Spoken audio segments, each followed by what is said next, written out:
Very much for joining us. Do stay as we turn over to our next story. We have more updates coming from the Iranian Revolutionary Guard Corps, who have issued a strong statement in response to comments from Iran's Interim Leadership Council regarding attacks on neighboring countries.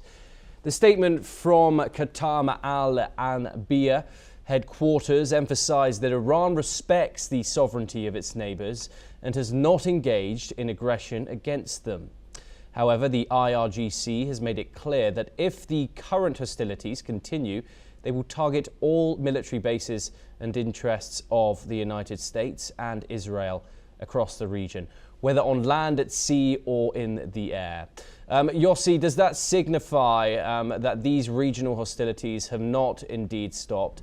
If you could tell us a little bit about the Iranian Revolutionary Guard Corps and how it differentiates from the government in its actions, especially after that apology we saw from Pezeshkian just a few hours ago. Well, all of this is games the Iranian regime is playing. What Pezeshkian said is that they are not going to launch ballistic missiles towards their neighbors, but just as he was saying, though, they launched drones, not ballistic missiles. So what's the difference?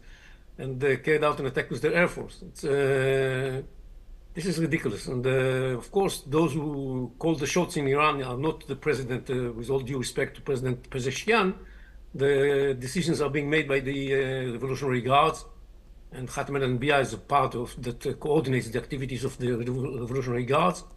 And they are saying, well, we might pause for a while, but we shall continue. And and keep threatening their neighbors. I don't think this is really meaning that they are going to put an end to that.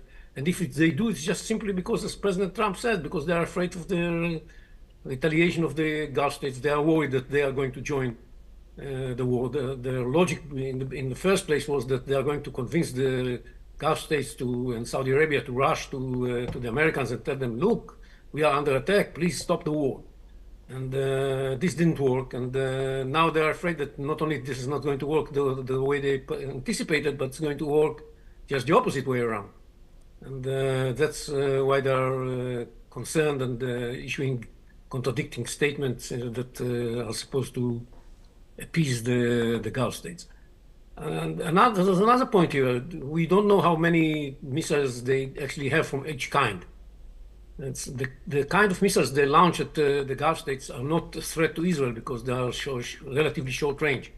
They're medium range, but they cannot reach Israel. So it's not that because they're not going to launch missiles towards the Gulf states, they are going to have greater capability to attack Israel.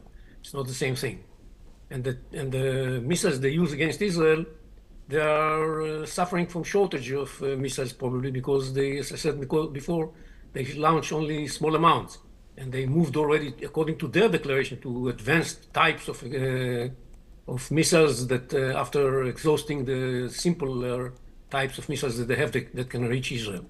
So they themselves indicate that they have some problems with the inventory of the missiles.